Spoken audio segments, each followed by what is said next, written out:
ang means of communication at yung signal para na sa gano'n nag-uusap-usap po ang mga taga-gobyerno pati na rin yung mga residente po na aligaga hanggang ngayon kahit kahapon pa yung lindol. Si ASEC Bernardo Rafi Alejandro IV, kausapin nga po natin. Siya ang Deputy Administrator for Administration ng Office of Civil Defense. Magandang umaga po sa inyo, ASEC. Yes, Arvin, good morning. Magandang umaga. Opo, hingi lang po kami ng update. Anong bago so far as of 6 o'clock this morning, ASEC?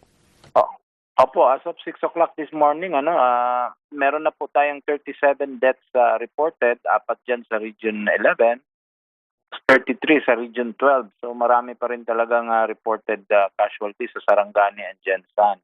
Opo, And, tumaas po, ASEC, kasi kanina yung binasa ko 35 lang eh. So nag-37 na ngayon. Nag-37 po as of 6 o'clock this morning. Wow. O Meron pa rin pong...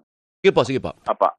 Meron pa rin po tayong 4 na reported missing, but tuloy pa rin po ang ating search and rescue operation doon sa Regions 12, no? Lalo na sa Sarangani and Jensan area. Paano pong breakdown ng 37 fatalities, ASEC?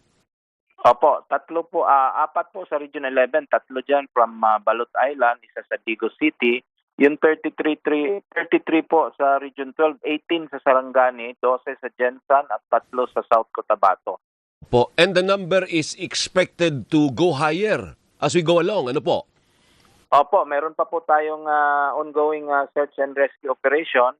So sana nga hindi na tataas, but we are expecting na medyo mag-move pa itong numbers na ito. What about the number of injured persons and the number of displaced? Meron ba tayong figure, ASEC? Opo, ang reported sa atin na injured as of this morning, 487 injured individuals from Region 11 and 12 na po yan. Opo. But again, ituloy pa rin yung ating rapid assessment.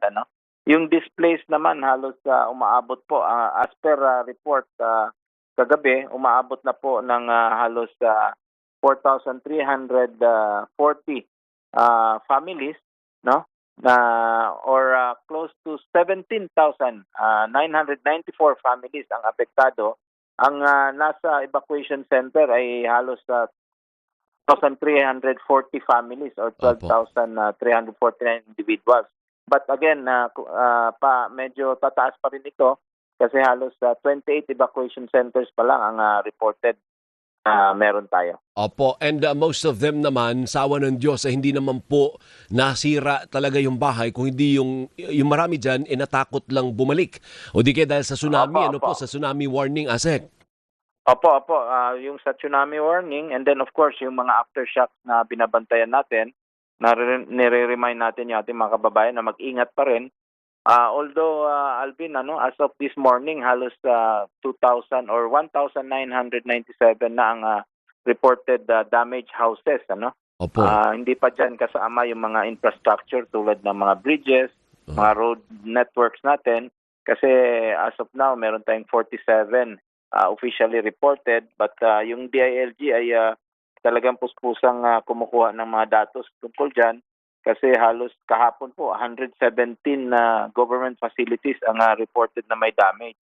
So yun po, tuloy-tuloy po. In fact, yung ating buong kabinete ay nandun na po sa Jensan kahapon kasama yung ating OCD administrator para po i-assess yung sitwasyon. At ito nga, priority itong ating search and rescue and clearing, kasi alam natin na marami pong dapat i-assess ng mga buildings na to make sure na pwede pong balikan or pwedeng gamitin uli, lalo na mga eskwelahan. So kaya po wala pa pong pasok sa Region 12 at yung ibang areas naman in Mindanao ay nag-resume na po. Pero dahan-dahan lang po kasi kailangan po ma-assess itong mga buildings natin, lalo na itong mga eskwelahan. Opo, actually, nasusunod kong tanong, ilang schools ang so far hindi natin pwedeng gamitin because of the lindol or kasali na sa doon sa datos ng mga government infrastructure?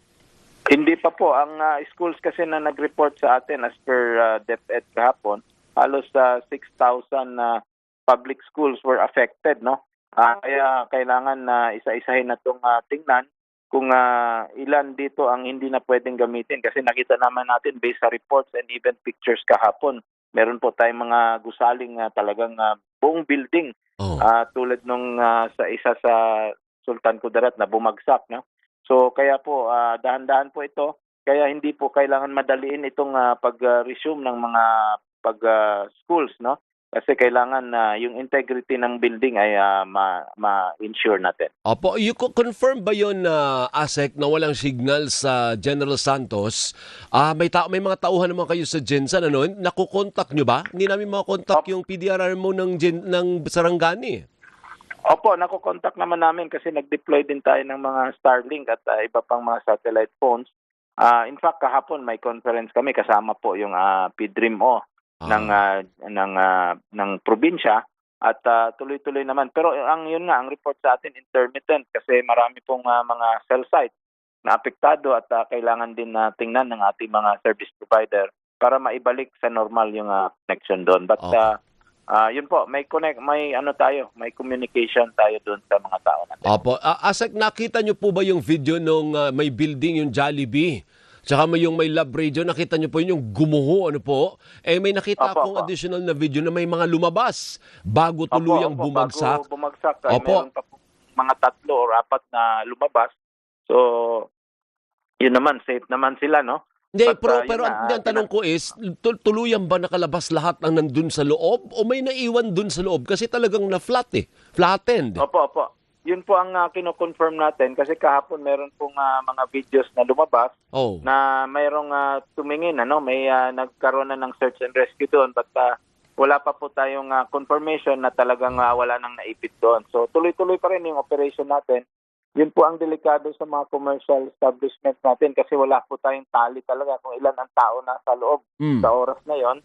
We're just hoping na lahat po ng mga empleyado, at least yung mga empleyado makalabas. Ang problema naman yung pag-account ng mga customer na naiwan doon. But hopefully po, sana wala pong naiwan doon. Opo, ano yung focus for today, ASEC? Ano ang priority na kailangan tutukan ngayong araw ng Office of Civil Defense? Opo, ang priority ngayon ay search and rescue. Kaya po tutulak ngayong umaga yung ating mga augmentation team galing dito sa Manila. No? In fact, meron tayong isang team from the 525 Philippine Army Search and Rescue Group na pupunta doon from Manila para mag-augment specifically sa Balut Island, sa Sarangani Province para i-augment yung search and rescue. So yun po ang priority, safety and yung ating mga kababayan, yung magkaroon ng immediate assessment ng mga safe na buildings para pwede na pong balikan.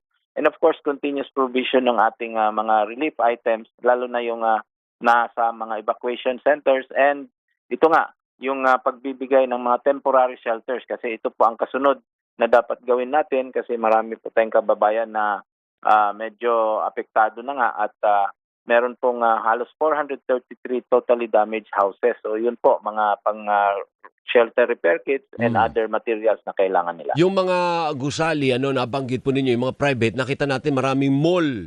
May SM, may KCC, ay kung ano pang mga mall, yung mga yan, hindi muna yan dapat binubuksan. ASEC, kailangan ma-assess muna yan. Opo, kailangan i-assess po. At yan namang ating mga mall operators, may mga SOP po yan. At kailangan po may ma-certify ng mga engineers natin, lalo na mga building officials, na masiguradong yung integrity niya ay masigurado natin para po bago pabalikin yung ating mga tao doon. Sige, ASEC, makikibalita kami from time to time and please be patient with us. Mangungulit kami from time to time para ma-update naman natin yung ating publiko. Ano po?